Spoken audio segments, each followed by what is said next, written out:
So hello and welcome back to the Med Journey channel.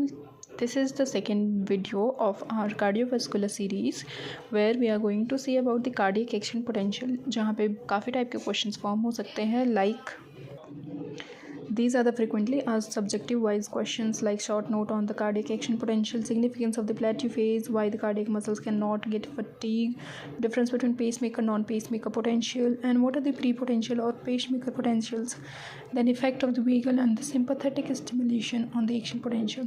So these are the few things which we'll be covering in this video, so stay tuned, and if you like my content then do hit the like button and subscribe to my channel. ये हमारे heart का structure है जहाँ पे right atrium में right most part पे हमारे पास ऐसे नोड प्रेजेंट होता है which is the pacemaker of our heart. ये खुद से पेस मेकर है हमारे हार्ट का, ऑटो रिदमिसिटी प्रोवाइड करता है हमारे हार्ट को. ये पेस मेकर सेल्स हैं जो हमारे ऐसे नोड के अंदर प्रेजेंट होते हैं. यहाँ पे खुद की आयंस होते हैं, खुद के आयन से रिलीज़ कर सकता है. एंड यहाँ पे जो एक्शन पोटेंशियल डेवलप होता है वो स्लो एक्शन पोटेंशियल होता है. दैट वी विल डिस्कस क्यों होता है स्लो. देन फर्दर ये गैप जंक्शंस के थ्रू कनेक्टेड होता है to the further myocytes, conducting या कॉन्ट्रेक्टाइल मायोसाइट्स, जैसे कि यहाँ पे एवी नोड आएगा, देन बंडल ऑफ हिस आते हैं एंड पुरकिंजे फाइबर्स आते हैं. तो ये कंडक्टिंग मायोसाइट्स जो होते हैं इनके में फास्ट एक्शन पोटेंशियल देखने को मिलती है. बट यहाँ पे आयंस जो होते हैं ये रिक्वायर्ड होते हैं. यहाँ पे ट्रू रेस्टिंग मेम्ब्रेन पोटेंशियल होता है, वेयर एज कोई ट्रू रेस्टिंग मेम्ब्रेन पोटेंशियल नहीं होता इन द ऐसे नोड. ओके, गैप जंक्शंस जो होते हैं इसकी वजह से पूरा हार्ट एक सिंक्टियम की तरह एक्ट करता है, दैट इज़ इंटरकनेक्टेड नेटवर्क की तरह काम करता है. तो कार्डियक मसल्स में का जो एक्शन पोटेंशियल होता है वो एक स्लो टाइप का होता है, एक फास्ट टाइप का होता है. स्लो टाइप का ऐसे नोड में डेवलप होता है and fast type of action potential is seen in the contractile and the conducting cells like the Purkinje fibres, bundle of His and AV node. इनके बीच के डिफरेंसेस हम बाद में डिस्कस करेंगे. उससे पहले हम एक नॉर्मल एक्शन पोटेंशियल देख लेते हैं जिससे हम कंपेयर करेंगे कार्डियक एक्शन पोटेंशियल, जिसमें क्या क्या डिफरेंसेस होते हैं वो हम इजीली मेक आउट कर पाएंगे. सो नॉर्मल एक्शन पोटेंशियल में क्या होता है गाइस कि एक्स एक्सिस पे हम टाइम को प्लॉट करते हैं एंड वाई एक्सिस पे मेम्ब्रेन पोटेंशियल लेते हैं इन मिलीवोल्ट्स. जो हमारे cardiac skeletal muscle suppose example लेते हैं तो वहाँ पे -90 मिलीवोल्ट का रेस्टिंग मेम्ब्रेन पोटेंशियल होता है which is maintained with the help of the sodium potassium pump. ये पंप क्या करते हैं हम देख सकते हैं यहाँ पे -90 मिलीवोल्ट है, that is internal of the जो सेल मेम्ब्रेन है वो नेगेटिव होता है इनिशियली, क्योंकि यहाँ पे ज़्यादा इंटरनल प्रोटीन्स जो होते हैं वो नेगेटिवली चार्ज होते हैं. ऑल्सो जो सोडियम पोटेशियम पंप होता है यहाँ से 3 सोडियम आयंस बाहर जाते हैं, 2 पोटेशियम अंदर आते हैं. तो ओवरऑल एक एक्स्ट्रा पॉजिटिव चार्ज जो होता है वो बाहर मूव करता है. इसकी वजह से इंटरनल एनवायरनमेंट जो हो जाता है वो नेगेटिव हो जाता है. ओके, जब 3 सोडियम आयंस का इफ्लक्स हो जाता है तब इंटरनल एनवायरनमेंट हमारे पास नेगेटिव हो जाता है. उसकी वजह से रेस्टिंग मेम्ब्रेन पोटेंशियल नेगेटिव होती है, दैट इज़ -90 मिलीवोल्ट होता है. जब भी यहाँ पे कोई स्टिमुलस सप्लाई किया जाता है तो हमें डीपोलराइजेशन की फेज़ देखने को मिलती है जहाँ पे पॉजिटिव की ओर हमारा जो पोटेंशियल होता है वो मूव करता है. क्यों? क्योंकि अंदर का जो एनवायरनमेंट होता है वो पॉजिटिव होता जाता है बिकॉज यहाँ पे सोडियम आयंस का इनफ्लक्स होता है. सोडियम आयन के इनफ्लक्स की वजह से इंटरनल ऑफ द सेल जो होता है वो पॉजिटिव होता जाता है, पॉजिटिव चार्ज बढ़ता जाता है. तो ये 0 की ओर मूव करता है एंड फर्दर और पॉजिटिव वैल्यूज़ 30 to 40 मिलीवोल्ट तक मूव कर लेता है, जिसको हम डीपोलराइजेशन कहते हैं. पोलराइज्ड स्टेट में इंटरनल नेगेटिव होता है, डीपोलराइजेशन में वो पॉजिटिव हो जाता है.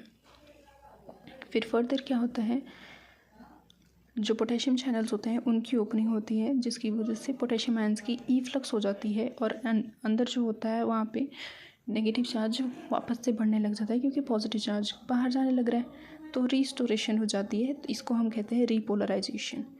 And again resting membrane potential यहाँ पे स्टोर हो जाता है. क्लियर? एक ओवरशूट जैसी चीज़ देखने को मिलती है जहाँ पे ज़्यादा इफ्लक्स ऑफ द पोटेशियम देखने को मिलता है और इनफ्लक्स ऑफ द सोडियम ज़्यादा होता है. वो हमारे पास लार्ज फाइबर्स में होता है, स्मॉल फाइबर्स और CNS के अंदर तो कोई ओवरशूट देखने को नहीं मिलता. तो ये हमारे पास नॉर्मल एक्शन पोटेंशियल था. Now we will look at the cardiac action potential, वो भी स्लो वाला. So guys, slow action potential को हम पेस मेकर पोटेंशियल भी कहते हैं क्योंकि ये ऐसे नोड के अंदर देखने को मिलता है.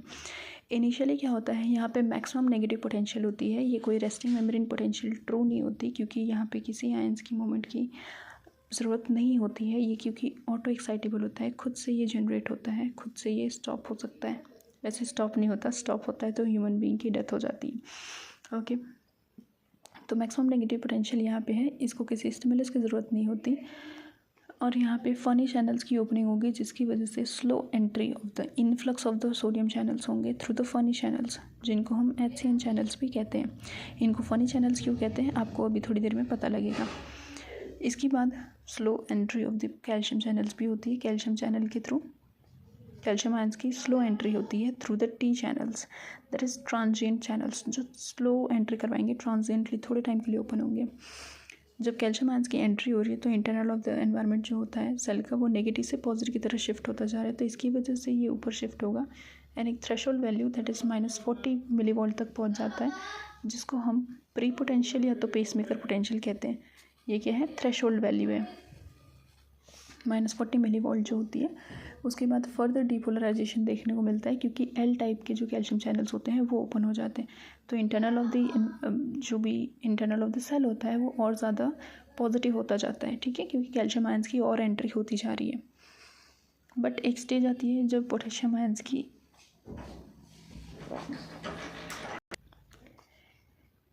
पोटेशियम आयंस का यहाँ पे इफ्लक्स शुरू हो जाता है, वापस से अंदर ऑफ द जो सेल होता है वो नेगेटिव होता जाता है एंड कैल्शियम आयन चैनल्स की जो एंट्री हो रही थी वो स्टॉप हो जाती है, क्योंकि L टाइप के जो कैल्शियम चैनल्स थे वो क्लोज हो जाते हैं अब, ठीक है। तो वापस से इनर ऑफ द सेल जो होता है वो नेगेटिव होता जाता है, जिसको हम रीपोलराइजेशन कहते हैं, ठीक है। एंड मैक्सिमम नेगेटिव पोटेंशियल पे ये वापस से रीच हो जाता है एंड फर्दर से हमारी सेम साइकिल रिपीट होती जाती है।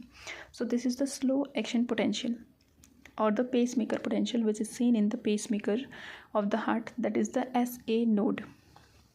I hope this is clear to you guys. अब हम देखेंगे फास्ट एक्शन पोटेंशियल, जो मायोसाइट्स में देखने को मिलता है, जो कंडक्टिंग या कॉन्ट्रेक्टाइल मायोसाइट्स होते हैं उनके में, like the purkinje fibres, as I have told multiple times, bundle of his, इन सब सेल्स में, ठीक है। तो इसमें जो डीपोलराइजेशन होती है, इससे पहले जो रेस्टिंग मेम्ब्रेन पोटेंशियल होती है वो ट्रू होती है और यहाँ पे एक स्टिमुलस की रिक्वायरमेंट होती है, जिसके बाद सोडियम आयंस का इन्फ्लक्स होता है और अंदर जो सेल का नेगेटिव एनवायरनमेंट होता है वो पॉजिटिव हो जाता है, और ये बहुत रैपिड डीपोलराइजेशन देखने को मिलती है, क्योंकि बल्क में इन्फ्लक्स होता है सोडियम आयंस का। इसको हम फेज़ 0 कहते हैं। ये 4 फेजेस में डिवाइडेड होता है फास्ट एक्शन पोटेंशियल, एक 0, एक 1, एक 2, एक 3 और एक 4 ओवरऑल, तो इनको हम 5 कह सकते हैं, ठीक है। जब इन्फ्लक्स सोडियम का ज़्यादा हो जाता है तो उसके बाद पोटेशियम आयन चैनल्स जो होते हैं वो खुल जाते हैं, उसकी वजह से पोटेशियम का इन्फ्लक्स होता है, तो अंदर जो सेल का एनवायरनमेंट होता है वो वापस से बैक टू 0 पे आने लग जाता है, दैट इज़ न्यूट्रलाइज होने लग जाता है, वापस से नेगेटिव की ओर जाने की कोशिश करता है। यहाँ पे स्टेज 1 हमारे को देखने को मिलती है, ये वापस से स्लोप नीचे आता है क्योंकि रिपोलराइजेशन हल्की हल्की शुरू हो गई। बट एक सिचुएशन आती है जहाँ पे पोटेशियम आयंस का इनफ्लक्स भी हो रहा है as well as calcium ions का ई फ्लक्स भी हो रहा है, दोनों चीज़ बैलेंस हो गई। ई फ्लक्स जो हो रहा है कैल्शियम आयंस का वो थोड़ा क्या है, प्लेटिव फेज में क्या होती है, पोटेशियम आयंस का सॉरी गाइस ई फ्लक्स हो रहा होता है ना, ई फ्लक्स हो रहा होता है, और कैल्शियम चैनल्स की थ्रू इनफ्लक्स हो रहा होता है, हमारे पास कैल्शियम का स्लो इनफ्लक्स होता है, तो दोनों बैलेंस्ड हो जाते हैं, दैट इज़ एक पॉजिटिव चार्ज बाहर जा रहा है, एक पॉजिटिव चार्ज अंदर आ रहा है, कैल्शियम अंदर आ रहा है और पोटेशियम बाहर जा रहा है, तो हमें एक प्लेटिव फेज 0.2 सेकेंड्स की देखने को मिलती है यहाँ पे। उसके बाद वापस से क्या होता है, जो L type of calcium channels खुले थे जिसकी वजह से हमारे पास कैल्शियम आयंस की एंट्री होने लग रही थी वो क्लोज हो जाते हैं, और पोटेशियम आयन चैनल्स जो होते हैं वो खुले ही रहते हैं, जिसकी वजह से पोटेशियम का ई फ्लक्स होता जाता है और नेगेटिव एनवायरनमेंट हमारे पास फिर से रिस्टोर होता जाता है, ठीक है। ये रैपिड रिपोलराइजेशन है, ये वापस से रेस्टिंग मेम्ब्रेन पोटेंशियल हमारे पास रिस्टोर हो गई है, clear. So this is the fast action potential in the myocytes. ये कॉन्ट्रैक्शन की फेज़ यहाँ पे ज़्यादा हो जाती है 0.25 सेकेंड्स की। एक एब्सोल्यूट रिफ्रैक्टिव पीरियड होता है, एक रिलेटिव रिफ्रैक्टिव पीरियड होता है। तो गाइस रिफ्रैक्टिव पीरियड क्या होता है, रिफ्रैक्टिव पीरियड वो पीरियड होता है जिसमें हम कोई भी स्टिमुलस अप्लाई कर लें, जो थ्रेशोल्ड से ज़्यादा का हो या कम हो, नो मैटर व्हाट, कितने भी अप्लाई कर लो, जब मसल में एक एक्शन पोटेंशियल कंडक्ट हो रहा है तो कोई नया एक्शन पोटेंशियल जनरेट फिर से नहीं हो सकता, ना कंडक्ट हो सकता है, कितने भी थ्रेशोल्ड का तुम स्टिमुलस अप्लाई कर लो, ठीक है, कितनी भी स्ट्रेंथ का अप्लाई कर लो। एक होता है एब्सोल्यूट रिफ्रैक्टिव पीरियड, फिर जिसको यहाँ से यहाँ तक हम मेजर करते हैं, और एक होता है रिलेटिव रिफ्रैक्टिव पीरियड, जहाँ पे थोड़ा बहुत अगर एक्शन पोटेंशियल ज़्यादा इंटेंसिटी का अप्लाई करो तो यहाँ पे न्यू एक्शन पोटेंशियल जनरेट हो भी सकता है, ठीक है। जो रिफ्रैक्टिव पीरियड होता है कार्डियक मसल्स में, दैट इज़ नया स्टिमुलस नहीं डेवलप हो सकता 250 मिली सेकेंड्स तक। ये चीज़ यहाँ पे होती है। 250 मिली सेकेंड्स के बाद ही कोई अगर हम नया स्टिमुलस अप्लाई करेंगे तो एक्शन पोटेंशियल जनरेट होगा। उससे पहले अगर हम अप्लाई कर रहे हैं तो नहीं जनरेट होगा। ये टिटैनी और फटीग, ये ऐसी सिचुएशंस होती हैं जिसमें फटाफट से ऐसे कॉन्ट्रैक्शंस, रैपिड रिलैक्सेशन हो रहे होते हैं। तो ये वाली सिचुएशंस हमारे पास कार्डियक मसल्स में नहीं देखने को मिलेगी, क्योंकि इनका जो रिफ्रैक्टिव पीरियड है वो काफ़ी टाइम के लिए होता है, 250 मिली सेकेंड्स के लिए होता है। बट स्केलेटल मसल्स जो होती हैं उसमें सिर्फ और सिर्फ 1 मिली सेकेंड्स के लिए होता है, जो बहुत ही कम होता है। और यहाँ पे फटाफट से हमारे पास फटीग डेवलप होने के चांसेस होते हैं, क्योंकि बहुत रैपिड डिपोलराइजेशन और रिपोलराइजेशन हो रही होती है guys. I hope this is clear. This is very important point कि हमारी जो कार्डियक मसल्स होती हैं ये डिटेनाइज क्यों नहीं होती, ये फटीग क्यों नहीं होती, क्योंकि इनमें रिफ्रैक्टिव पीरियड 250 मिली सेकेंड्स का होता है, काफ़ी ज़्यादा होता है। तो यहाँ पे कोई भी कितने नए स्टिमुलस हम अप्लाई कर ले, कोई एक्शन पोटेंशियल जनरेट नहीं हो पाता। हमने स्टिमुलस रिसीव होने के बाद 5 टाइप के फेजेस पढ़े थे फास्ट एक्शन पोटेंशियल में। पहला फेज़ 0 था, जहाँ पे बहुत स्पाइक के साथ डिपोलराइजेशन हो रही थी, क्योंकि बल्क में सोडियम का इन्फ्लक्स हो रहा था as the sodium channels were opening. फिर फेज़ 2 हमने देखी थी, जहाँ पे ऐसे जो 20 से वापस से 0 की ओर आ गया था, क्योंकि पोटेशियम आयंस का इफ्लक्स शुरू हो गया था। पोटेशियम गेटेड चैनल्स जो थे वो ओपन हो गए थे और sodium gated channels obviously close हो गए थे। फिर फेज़ 2 हमने पढ़ी जो प्लेट्यू फेज़ होती है या स्टेगनेंट फेज़ होती है, जहाँ पे पोटेशियम का इफ्लक्स भी हो रहता है और L type of calcium channels की ओपनिंग की वजह से इनफ्लक्स भी, स्लो इनफ्लक्स भी हो रहा होता है कैल्शियम आयन चैनल का। तो दोनों पॉजिटिव चार्जेस बैलेंस हो जाते हैं, एक पोटेशियम बाहर जा रहा, एक कैल्शियम अंदर आ रहा। तो प्लेट्यू फेज़ हमें देखने को मिलती है। एंड फेज़ 3 हमारे पास आती है रैपिड रिपोलराइजेशन की, एंड देन वापस से रेस्टिंग मेम्ब्रेन पोटेंशियल की फेज़ आ जाती है, जो वही सोडियम पोटेशियम पंप मेंटेन करके रखता है। रैपिड रिपोलराइजेशन में पोटेशियम आयंस जो होते हैं वो इफ्लक्स हो रहे होते हैं कॉन्स्टेंटली, और L type of calcium channel सब क्लोज हो जाते हैं, क्योंकि प्लेट्यू फेज़ की अब हमें कोई रिक्वायरमेंट है नहीं। Now we have the ionic current. Ionic current का डायग्राम काफ़ी बुक्स में दिया है, like the Guyton and Hall's की जो बुक है हमारी फिजियोलॉजी की, उसमें भी दे रखा है। तो I will explain you here guys कि आयनिक करंट में क्या होता है। ये आउटवर्ड है, ये इनवर्ड है, ठीक है। इस लाइन के ऊपर आउटवर्ड और ये इनवर्ड करंट को शो कर रहा है। जब रैपिड डिपोलराइजेशन होता है तो इनवर्ड करंट जो होता है सोडियम की वजह से वो इंक्रीज़ हो जाता है, क्योंकि सोडियम का इनफ्लक्स होता है। और साइमल्टेनियसली पोटेशियम का जब इफ्लक्स होता है तो आउटवर्ड पोटेशियम करंट इंक्रीज़ हो जाता है। बट प्लेट्यू फेज जब आती है तो जो सोडियम आयंस, पोटेशियम आयंस का इफ्लक्स था वो कांस्टेंट हो जाता है, और कैल्शियम आयंस का भी जो इन्फ्लक्स है वो शुरू हो जाता है। तो इंटरनल इनवर्ड कैल्शियम करंट जो होता है वो इंक्रीज़ हो जाता है। अब हम कंपैरिजन में इजीली देख सकते हैं कि स्लो एक्शन पोटेंशियल जो था ऐसे नोड के अंदर जो डेवलप हो रहा था, इसको हम पेस मेकर एक्शन पोटेंशियल क्यों कहते हैं, क्योंकि ये pacemaker of the heart में देखने को मिलता है। और फास्ट एक्शन पोटेंशियल कॉन्ट्रैक्टाइल और कंडक्टिंग सेल्स में देखने को मिलता है, इसलिए इसको non pacemaker action potential कहते हैं। डिपोलराइजेशन ऐसे नोड में किसकी वजह से हो रहा है, because of the influx of sodium, influx of calcium. Influx की वजह से ही मेजरली डिपोलराइजेशन होगा, वो भी पॉजिटिव चार्ज की वजह से, जिसकी वजह से इंटरनल जो होता है वो नेगेटिव से पॉजिटिव में शिफ्ट होता है। यूजुअली वो सोडियम की वजह से होता है, तो ये फास्ट एक्शन पोटेंशियल में देखने को मिलेगा। बट स्लो एक्शन पोटेंशियल जो होगा इसमें कैल्शियम का इन्फ्लक्स होता है, इसलिए इसको हम फनी कहते हैं। Funny entry of the calcium ions होती है।